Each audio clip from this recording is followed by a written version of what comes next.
Hi there, I'm Omar from Octopus Lab, and in this video I'll be talking a little bit about my journey inside electronics and also about video synthesis, with the intention that some of you may relate or feel motivated to start or continue doing your creative project, whatever this is.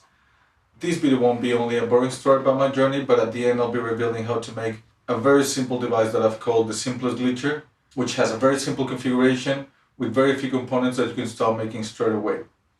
I want to start by saying that I'm not an expert whatsoever of the matter. I do have some electronics study background, as I was studying when I was 13 years old.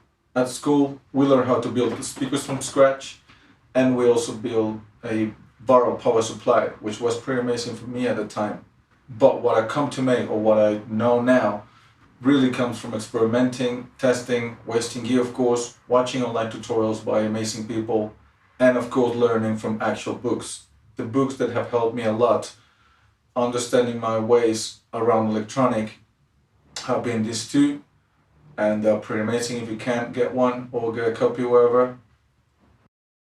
So I believe I started into electronics 8 to 10 years ago. I was never really into bending machines or toys, so I started making these little modules and some guitar pedals, some little stuff that I could have fun with in any way.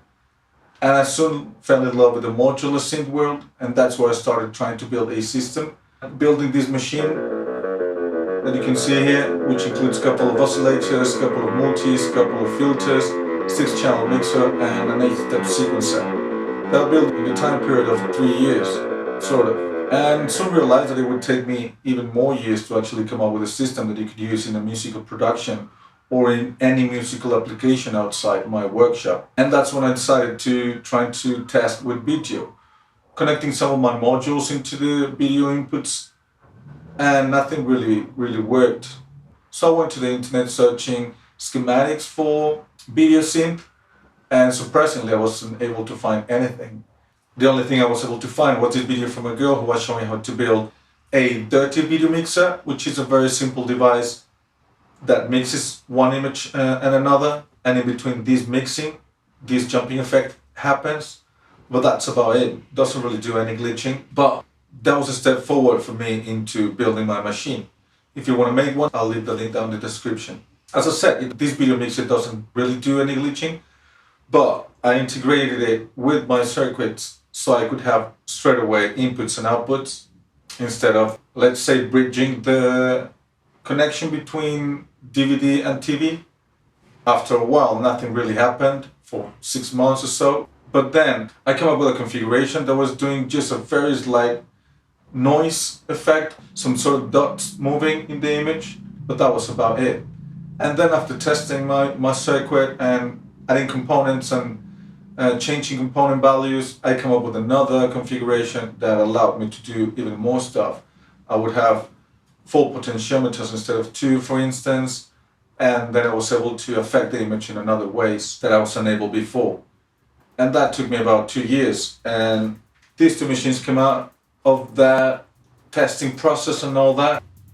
This one does some sort of noise and many other stuff, but I call it noise, and this one does this light tracing effect, as you can see here in the image.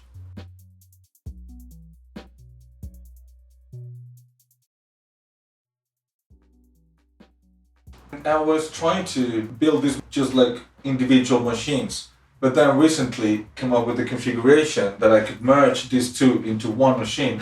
That is this one right here, that I've called the Video Glitch Processor Bit 3 by Octopus Lab. And this one includes both these machines into one. So now I'll be making these instead of 2. And should be available by the time this video is out. So if you want one, please contact me.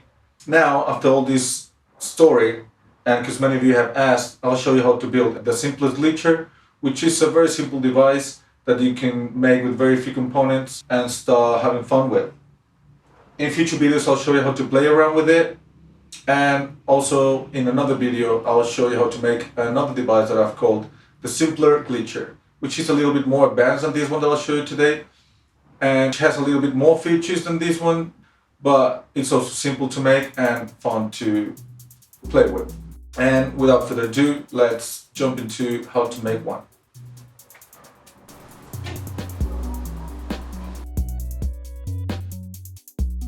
we will need a 555 timer, a 5K potentiometer, 1000 farad capacitor, and 1K resistor. That's all for it. Some wires, and let's get started. Let's start by connecting pin 1 to ground, 4 and 8 to positive. Bridge 6 and 7 with your resistor, and from pin 7 to the middle pin of your potentiometer, connect a wire, and from any other pin, just go to positive. Don't forget to bridge pin 2 and pin 6 with a wire. And now, this is the most important part of the circuit, is this cap right here. And now all you gotta do is connect it to ground, and the other leg goes to the middle pin of your RCA as shown in the diagram. And from pin 3 of your 555 timer, which is your output, connect a wire to the negative pin of your RCA. And that's it. You've built the simplest glitcher. In future videos I'll show you how to play a little bit with it, and I'll show you another device as said before. So thank you for watching, and see you soon.